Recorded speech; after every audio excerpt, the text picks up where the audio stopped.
नमस्कार दोस्तों, स्वागत है आप सभी का आपके अपने YouTube channel online study with DK में। आज हम बात करेंगे हिंदी सब्जेक्ट की और आज हम हिंदी सब्जेक्ट में आपके लिए लेकर आए हैं हिंदी साहित्य के टॉप 60 क्वेश्चन जो कि आपके एग्ज़ाम की दृष्टि से बहुत ज़्यादा इम्पोर्टेंट है।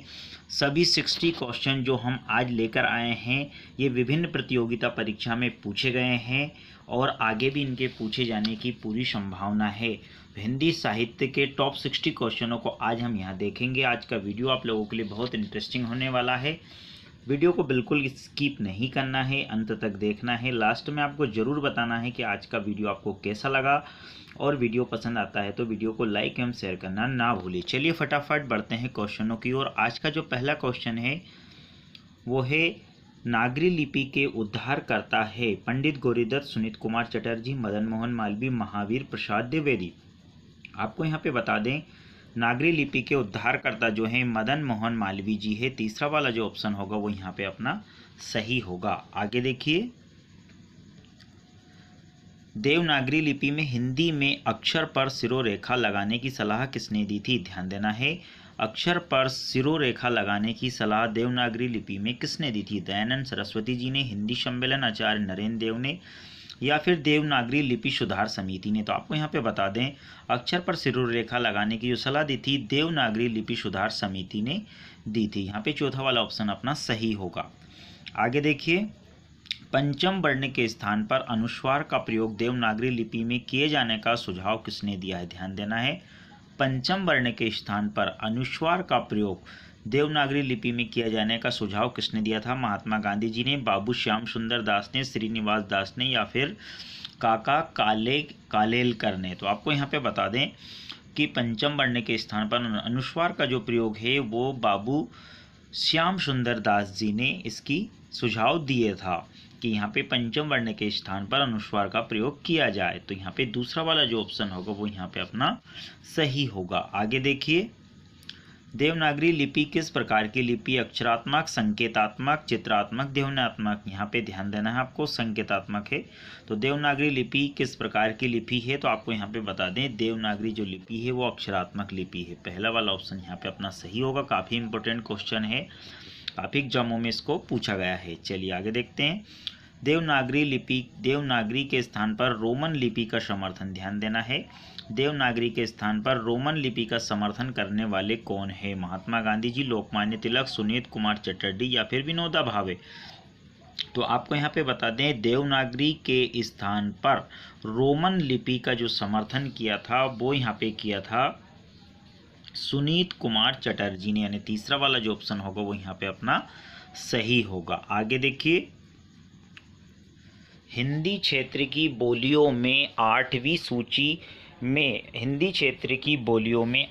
सूची में स्थान पाने वाली एकमात्र बोली है छत्तीसगढ़ी, राजस्थानी, भोजपुरी या फिर मैथिली। तो आपको यहाँ पे बता दें हिंदी क्षेत्र की बोलियों में 8वीं अनुसूची में स्थान पाने वाली एकमात्र बोली मैथिली, यानी चौथा वाला ऑप्शन यहाँ पे अपना सही होगा। काफ़ी इंपॉर्टेंट क्वेश्चन है। अगला क्वेश्चन देखिए, देवनागरी लिपि में सुधार के प्रयास सर्वप्रथम किसने किया है? ध्यान देना है, देवनागरी लिपि में सुधार के प्रयास जो है सर्वप्रथम किसने किया है? कालेलकर जी ने, महादेव गोविंद रानडे ने, BG खेर ने, डॉक्टर नरेंद्र देव ने। तो आपको यहाँ पे बता दें देवनागरी लिपि में सुधार के प्रयास सर्वप्रथम काका कालेलकर जी ने किए थे। तो पहला वाला जो ऑप्शन होगा वो यहाँ पे अपना एकदम सही होगा। आगे देखिए, प्रथम राजभाषा अधिनियम संसद में कब प्रस्तुत किया गया? ध्यान देना है, प्रथम राजभाषा अधिनियम संसद में कब प्रस्तुत किया गया था? 1965 में, 1962 में, 63 में या फिर 64 में।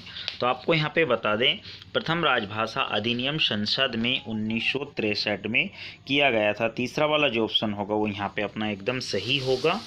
1963 में यहाँ पे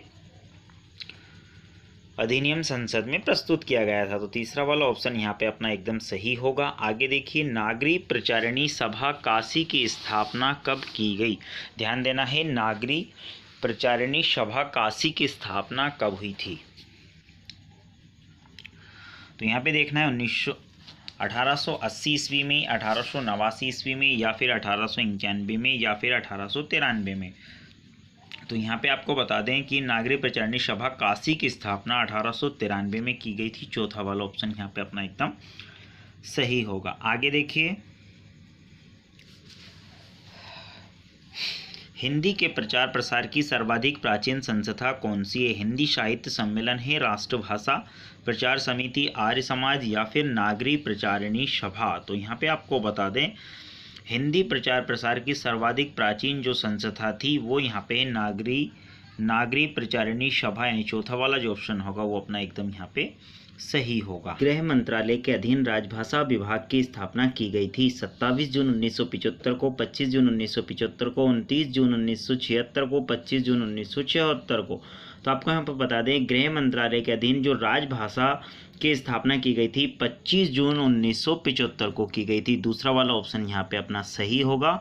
गृह मंत्रालय के अधीन राजभाषा विभाग की स्थापना की गई थी। ध्यान देना, राजभाषा विभाग की स्थापना की गई थी 25 जून 1975 को। दूसरा वाला ऑप्शन यहाँ पे अपना एकदम सही होगा। आगे देखिए, केंद्रीय हिंदी निदेशालय की स्थापना कब हुई थी? 1960 में, 1962 में, 1963 ईस्वी में या फिर 1964 ईस्वी में। तो आपको बता दें हिंदी निदेशालय की जो स्थापना हुई थी 1960 ईस्वी में हुई थी। पहला वाला ऑप्शन यहाँ पे अपना एकदम सही होगा। आगे देखिए, केंद्रीय हिंदी संस्थान का मुख्यालय कहाँ पर स्थित है? कानपुर, इलाहाबाद, आगरा या फिर वाराणसी में। तो आपको बता दें केंद्रीय हिंदी संस्थान का जो मुख्यालय है वो आगरा में स्थित है। तीसरा वाला ऑप्शन यहाँ पे अपना एकदम सही होगा। आगे देखिए, हिंदी भाषा का कौन सा रूप राजभाषा के रूप में व्यवहृत है? ब्रज भाषा, खड़ी बोली, अवधी या फिर हिंदुस्तानी। तो आपको बता दें हिंदी भाषा का खड़ी बोली जो है राजभाषा के रूप में व्यवहृत है। दूसरा वाला ऑप्शन यहाँ पे अपना एकदम सही होगा। आगे देखिए, भारतीय संविधान के किस भाग में हिंदी को राजभाषा घोषित किया गया था? काफी ट्रेंड है। भारतीय संविधान के किस भाग में? भाग 1 में, भाग 12 में, भाग 17 में या फिर भाग 8 में। तो आपको यहाँ पे बता दें भारतीय संविधान के भाग 17 में हिंदी को राजभाषा घोषित किया गया था। काफ़ी इंपॉर्टेंट क्वेश्चन है, बिल्कुल काफ़ी एग्जामों में इसे पूछा गया है। आगे देखिए, हिंदी विश्व में बोलने वालों की संख्या की दृष्टि से किस स्थान पर है? पहले, दूसरे, तीसरे या फिर चौथा। तो आपको यहाँ पे बता दें पूरे विश्व में पहले स्थान पे जो है वो इंग्लिश है, दूसरे स्थान पे चीन में बोले जाने वाली मैड्रिन भाषा है, तीसरे स्थान पे भारत में बोले जाने वाली भाषा हिंदी है तीसरे स्थान पे। तो यहाँ पे आपको बता दें तीसरा वाला जो ऑप्शन है वो यहाँ पे अपना सही होगा। आगे देखिए, हिंदी के अंतर्गत कितने उपभाषा वर्ग है? 5, 2, 7 या फिर 12। तो आपको बता दें हिंदी के अंतर्गत 5 उपभाषा वर्ग रखे गए हैं। पहला वाला ऑप्शन यहाँ पे अपना सही होगा। आगे देखिए, संविधान के अनुच्छेद 351 में किस विषय का वर्णन है? संघ की राजभाषा का, उच्चतम न्यायालय की भाषा का, पत्राचार की भाषा का या हिंदी के विकास के निर्देश का। तो आपको यहाँ पे बता दें अनुच्छेद 351 में हिंदी के विकास के निर्देश के विषय का वर्णन किया गया है। चौथा वाला ऑप्शन यहाँ पे अपना सही होगा। अगला देखिए, संविधान की 8वीं अनुसूची में, ध्यान देना है, संविधान की 8वीं अनुसूची में वर्तमान में कितनी भाषाएं हैं? 14, 18, 21 या फिर 22। तो आपको बता दें संविधान की 8वीं अनुसूची में वर्तमान में 22 भाषाओं का उल्लेख किया गया, 22 भाषाएं हैं।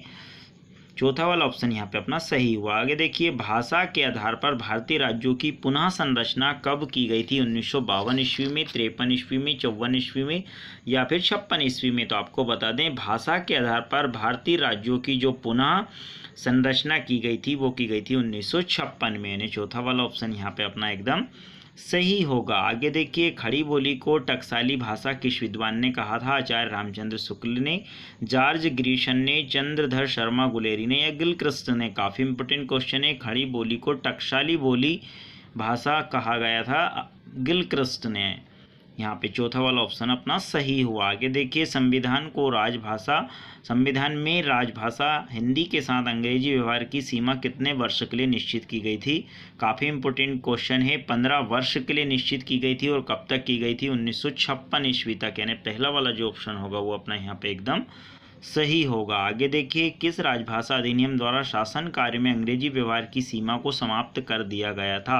कौन सा अधिनियम था जिसमें अंग्रेजी व्यवहार की सीमा को समाप्त कर दिया गया था? पहले सीमा थी 15 वर्ष की 1956 ईस्वी तक, लेकिन कौन से अधिनियम था जिसमें व्यवहार की सीमा को समाप्त कर दिया गया था? राजभाषा अधिनियम 1976, 1973, 1966 या फिर 1963? तो आपको यहाँ पे बता दें, राजभाषा अधिनियम 1963 में जो अंग्रेजी व्यवहार की सीमा है उसे समाप्त कर दिया गया था। तो यहाँ पे चौथा वाला ऑप्शन अपना सही होगा। हिंदी दिवस मनाया जाता है 2 अक्टूबर, 14 सितंबर, 14 नवंबर या 30 जनवरी? तो आपको बता दें, काफ़ी इंपॉर्टेंट क्वेश्चन और सरल भी है।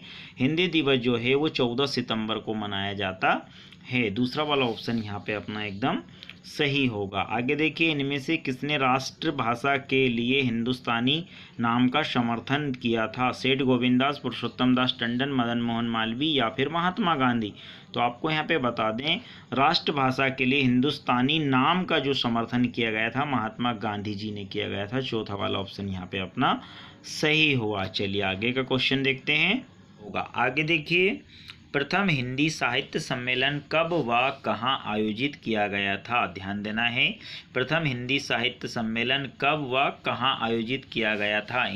1951 मद्रास में, 1910 वाराणसी में, 1975 नागपुर में या फिर 1945 उदयपुर में? तो आपको यहाँ पे बता दें कि जो प्रथम हिंदी साहित्य सम्मेलन है वहाँ 1945 उदयपुर में आयोजित किया गया था। चौथा वाला ऑप्शन यहाँ पे अपना एकदम सही होगा। आगे देखिए, प्रथम विश्व हिंदी सम्मेलन आयोजित हुआ दिल्ली 1900। ध्यान देना है, दोनों क्वेश्चन में अंतर है। पहला जो है इसमें प्रथम हिंदी साहित्य सम्मेलन जो है कब और कहाँ आयोजित किया गया था? तो उदयपुर 1945 में।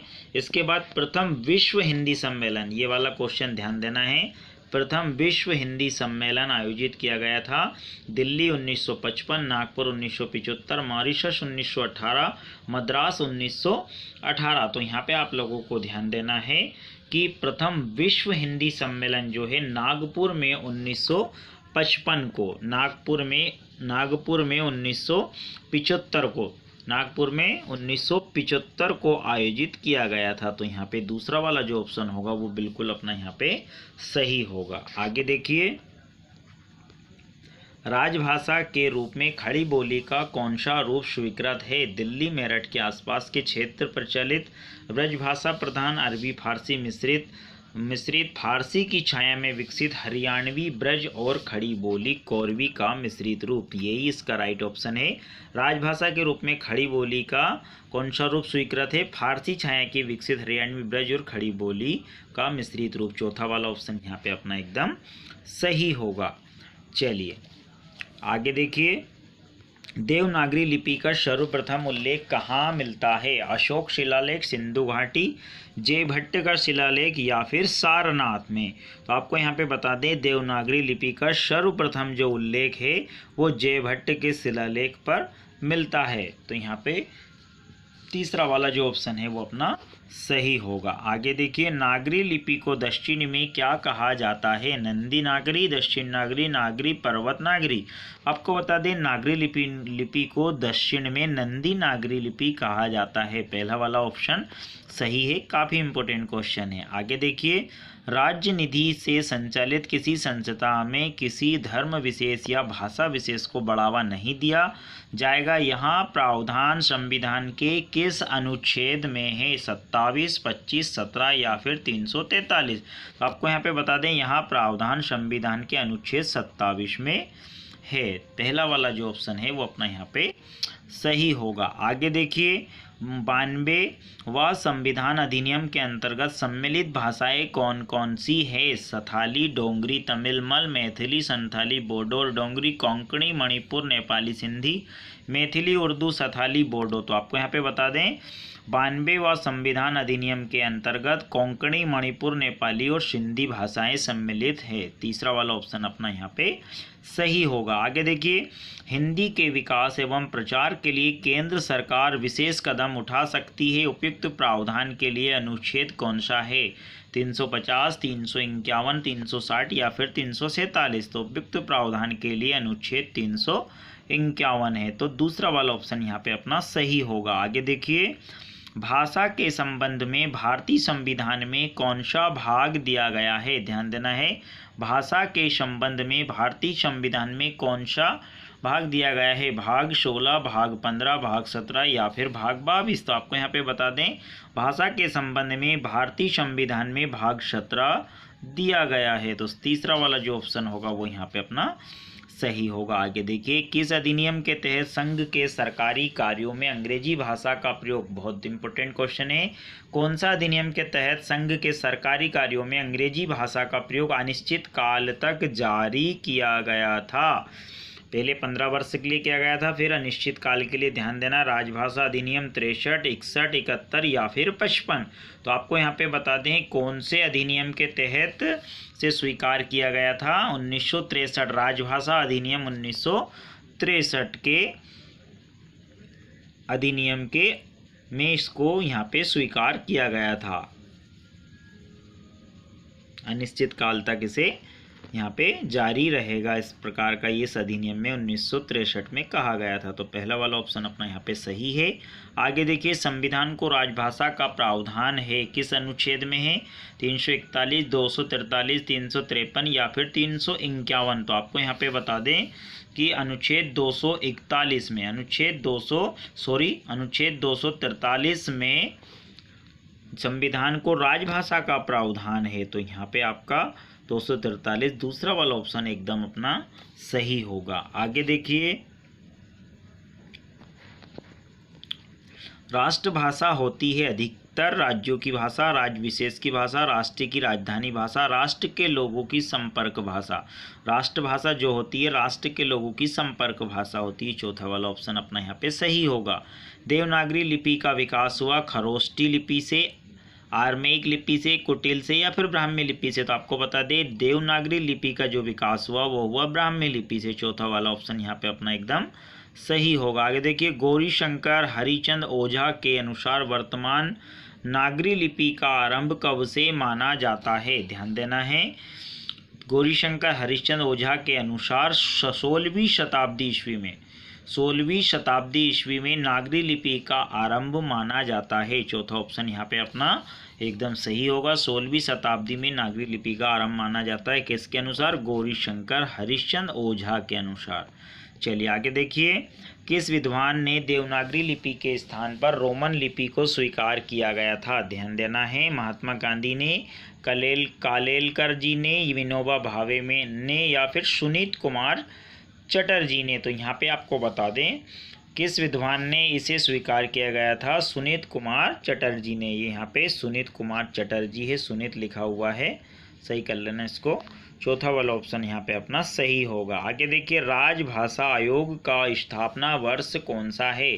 7 जून 1955, 10 जून 1956 या फिर 14 सितंबर 1949 या फिर 26 जनवरी 1950 को? तो 7 जून 1955 को राजभाषा आयोग की स्थापना का वर्ष है। पहला वाला ऑप्शन यहाँ पे अपना सही होगा। आगे देखिए, किस तिथि को हिंदी को राजभाषा घोषित किया गया था? 15 अगस्त 1947, 26 जनवरी 1950, 14 सितंबर 1949, 14 सितंबर 1950 को? कौन सी तिथि में हिंदी को राजभाषा घोषित किया गया था? 14 सितंबर 1949 ईस्वी को, यानी तीसरा वाला जो ऑप्शन है वो यहाँ सही होगा। 14 सितंबर 1949 ईस्वी को हिंदी को राजभाषा घोषित किया गया था। चलिए आगे देखिए, भारतीय संविधान में राजभाषा संबंधी प्रावधानों का उल्लेख है 43, 343, 351 तक, 434, 315 तक, 443, 135 तक या फिर 343, 315 तक। तो यहाँ पे आपको बता दें कि भारतीय संविधान में राजभाषा संबंधी प्रावधानों का जो उल्लेख है वो 343 से 351 तक मिलता है, यानी पहला वाला ऑप्शन यहाँ पे अपना सही होगा। आगे देखिए, भाषाई आधार पर गठित प्रथम राज्य है पंजाब, जम्मू कश्मीर, राजस्थान या फिर आंध्र प्रदेश? भाषाई आधार पर गठित राज्य है, प्रथम राज्य है आंध्र प्रदेश। तो यहाँ पे चौथा वाला ऑप्शन अपना सही होगा। काफ़ी इंपॉर्टेंट क्वेश्चन है। चलिए आगे देखिए, राजभाषा अधिनियम कब निर्मित किया गया था? 1947, 1960, 1948 या फिर 1976 को? आपको बता दें, राजभाषा अधिनियम जो निर्मित किया गया था वो किया गया था 1960 ईस्वी में, यानी दूसरा वाला ऑप्शन यहाँ पे अपना एकदम सही होगा। आगे देखिए, जिस भाषा में राजकाज का समस्त कार्य संपादन होता है उसे कहते हैं राष्ट्रभाषा, देशी राजभाषा या फिर विभाषा। तो आपको बता दें, राजकाज का जो कार्य होता है वो राजभाषा के अधीन होता है। तो यहाँ पे जिस भाषा में राजकाज का कार्य समस्त कार्य संपादन होता है उसे कहते हैं राजभाषा, यानी तीसरा वाला जो ऑप्शन होगा वो अपना यहाँ पे एकदम सही होगा। आगे देखिए, दक्षिण भारत प्रचार प्रसार सभा का मुख्यालय कहाँ? हैदराबाद, बेंगलोर, चेन्नई या फिर मैसूर में। तो दक्षिण भारत प्रचार सभा का मुख्यालय जो है वो चेन्नई में है। तीसरा वाला ऑप्शन यहाँ पे अपना सही होगा। आगे देखिए, संविधान में भाषा संबंधी प्रावधानों का उल्लेख किस अनुसूची में किया गया है? 7वीं, 8वीं, 10वीं या फिर 9वीं। तो संविधान में भाषा संबंधी प्रावधानों का जो उल्लेख है वो 8वीं अनुसूची में किया गया है। तो दूसरा वाला ऑप्शन यहाँ पे अपना सही होगा। आगे देखिए, वर्तमान में 8वीं अनुसूची में राजभाषाओं की संख्या कितनी मानी गई है? 20, 21, 22 या फिर 18। तो वो बता दें, 8वीं अनुसूची में राजभाषाओं की जो संख्या है वो यहाँ पे मानी गई है 22, यानी तीसरा वाला ऑप्शन यहाँ पे अपना सही होगा। आगे देखिए, संविधान के किस अनुच्छेद के अंतर्गत हिंदी को संघ की राजभाषा के रूप में स्वीकार किया गया है? काफ़ी सरल है, पहले भी आया है क्वेश्चन। अनुच्छेद 343 इसका राइट ऑप्शन होगा। संविधान के कौन से अनुच्छेद के अंतर्गत हिंदी को संघ की राजभाषा के रूप में स्वीकार किया गया है? अनुच्छेद 343 के अंतर्गत। चलिए आगे देखिए, संविधान के किस अनुच्छेद के अंतर्गत राष्ट्रपति के द्वारा राज्यसभा से संबंधित एक आयोग की नियुक्ति का उपबंध है? तो यहाँ पे आपको बता दें, 342, 344, 345 या फिर 347। तो संविधान के अनुच्छेद 344 में राष्ट्र के अंतर्गत राष्ट्रपति के द्वारा राज्यसभा में आयोग की नियुक्ति का उपबंध है, अनुच्छेद 344 में। दूसरा वाला ऑप्शन यहाँ पे अपना सही होगा। आगे देखिए, राष्ट्रपति द्वारा प्रथम राज्य भाषा आयोग का गठन किया गया था, इसके अध्यक्ष कौन थे? 1955 बीजी खेर, 1950 के.एम. मुंशी, 1960 एम.सी. छागला, 1955 सी. राजगोपालाचार्य। तो इसका राइट ऑप्शन होगा 1955 बीजी खेर, यानी पहला वाला जो ऑप्शन होगा बिल्कुल अपना सही होगा। आगे देखिए, राजभाषा आयोग के प्रतिवेदन पर विचार करने के लिए गठित की जाने वाली समिति में लोकसभा और राज्यसभा के सदस्यों की संख्या कितनी होगी? लोकसभा और राज्यसभा के सदस्यों की संख्या होगी 20 व 10। लोकसभा के सदस्यों की संख्या 20 और राज्यसभा के सदस्यों की संख्या 10। पहला वाला ऑप्शन यहाँ पे अपना सही होगा। आगे देखिए, संविधान के किस अनुच्छेद के अंतर्गत संयुक्त संसदीय समिति राज्य भाषा आयोग के प्रतिवेदन पर विचार करती है? अनुच्छेद 349 पर। चौथा वाला ऑप्शन यहाँ पे अपना सही होगा। आगे देखिए, 14 सितंबर 1949 को अंतिम रूप से स्वीकृत भारतीय संविधान की राजभाषा क्या थी? बिल्कुल सरल सा क्वेश्चन है। 1949 को अंतिम रूप में स्वीकृत भारतीय संविधान की राजभाषा हिंदी थी। पहला वाला ऑप्शन बिल्कुल एकदम अपना सही होगा। आगे देखिए, संविधान के किस अनुच्छेद के अंतर्गत राज्यों के परस्पर संबंधों में संघ की राजभाषा ही प्राधिकृत भाषा मानी जाएगी? 346, 347, 349 या फिर 343। तो वो होगा अपना 346, यानी पहला वाला जो ऑप्शन होगा बिल्कुल अपना सही होगा। आगे देखिए, 1901 की जनगणना के अनुसार भारत में कितनी भाषाएं बोली जाती है? 251, 341, 179 या फिर 191। तो आपको बता दें, 1901 की जनगणना के अनुसार भारत में 179 भाषा बोली जाती है। तीसरा वाला जो ऑप्शन होगा वो अपना यहाँ पे एकदम सही होगा। आगे देखिए, संविधान के मूल भाग में कितनी भाषाओं को राजभाषा के रूप में मान्यता दी गई है? अब यहाँ पे आ गया मूल भाग में। संविधान के मूल भाग में कितनी भाषाओं को राजभाषा के रूप में मान्यता दी गई थी? 16, 13, 12 या फिर 14। तो आपको यहाँ पे बता दें, इसका राइट ऑप्शन 14 होगा। चलिए आगे देखिए, 21वें संशोधन अधिनियम 1967 के अनुसार 15वीं राज्यसभा के रूप में किस भाषा को मान्यता दी गई थी? सिंधी, कोंकणी, मणिपुर या डोंगरी। तो उसका राइट ऑप्शन होगा सिंधी, यानी पहला वाला ऑप्शन जो होगा वो यहाँ पे अपना सही होगा। आगे देखिए, 71वें संविधान संशोधन 1992 के अनुसार किन भाषाओं को राजभाषा का दर्जा प्रदान किया गया था? कोंकणी, मणिपुर, नेपाली को, यानी पहला वाला जो ऑप्शन है वो यहाँ पे अपना सही होगा। इस प्रकार यहाँ पे आपके 1360 क्वेश्चन पूरे कंप्लीट होते हैं। पिछले यदि क्वेश्चनों को आपने नहीं देखा है तो ज़रूर देखिए, सभी क्वेश्चन आपके एग्ज़ाम की दृष्टि से इम्पोर्टेंट है। जल्दी ही मिलते हैं नए क्वेश्चनों के साथ नए वीडियो में, तब तक के लिए नमस्कार, धन्यवाद।